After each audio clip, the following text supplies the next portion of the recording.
Go, John, go! G-O-O! Go, John, go! Go, John, go! John Edwards for president! John Edwards for president! John is the best Edwards!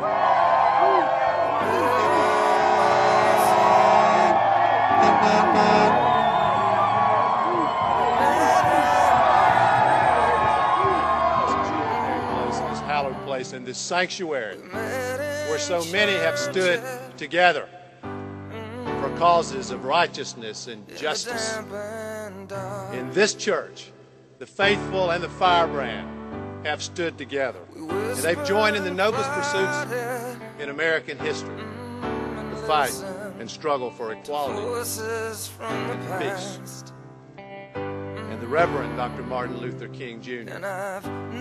was, above all things, a man of peace. And 40 years ago, as others have said, a year to the day before he was shot and killed in Memphis, Tennessee, he stood in this pulpit, in this house of God, and with the full force of his conscience and his conviction and his love for peace, he denounced the war in Vietnam, calling it a tragedy, a national tragedy that threatened to drag America down, to drag us to dust.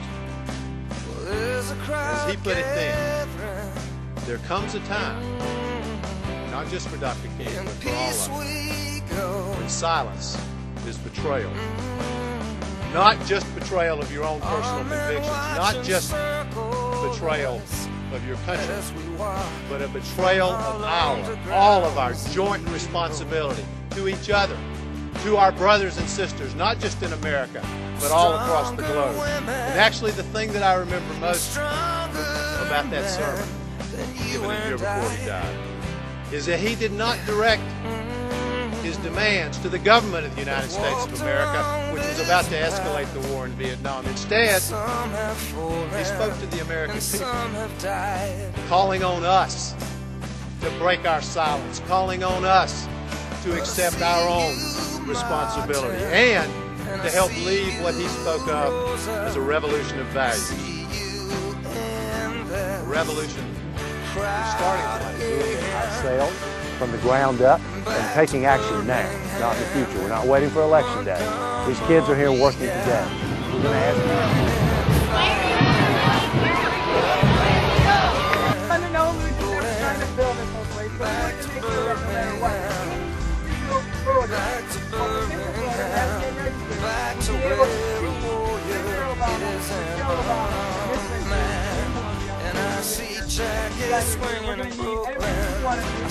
What we're going to do tomorrow is allow thousands of people the opportunity who may not have otherwise come to see Senator Obama and his wife Michelle in person, to see him and to see her and to see Ms. Winfrey, and to walk out of here ready to volunteer with you on the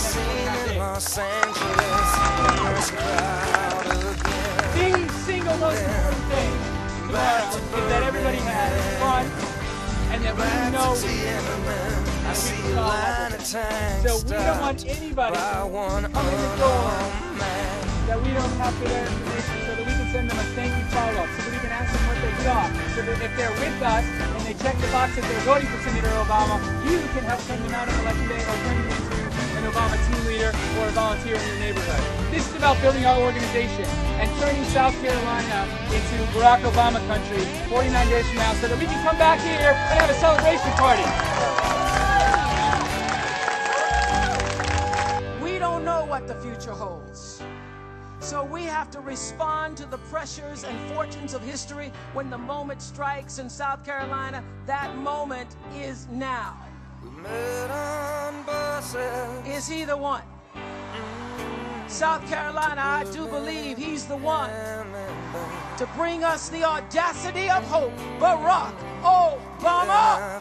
Because I know the only reason I'm standing on this stage today, the only reason Oprah is here, the only reason Michelle is here, is because at some time, somebody, somewhere, stood up for us. They stood up when it was risky. They stood up when it was hard. They stood up when it wasn't popular. They stood up and they went to jail. They sat down and then they stood up. They sat down when they weren't supposed to.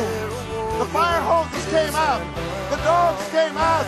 But they kept on standing up because a few stood up, a few thousand stood up, and then a few million stood up, standing up with courage and conviction. They changed the world.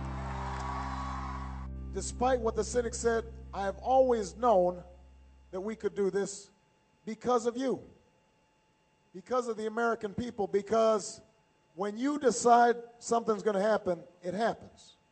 When you believe that America can be better, it will be better. You know, I know my voice is hoarse. I know that some of you have been working all day and you're tired. I know that after 10 months, for it to all come to this culminating point, it almost seems impossible. But, you know, there's a moment in the life of every generation where if we're to make our mark on history, this spirit of possibility, this yes we can spirit, this spirit of hope has to shine through. This is our moment. This is our time.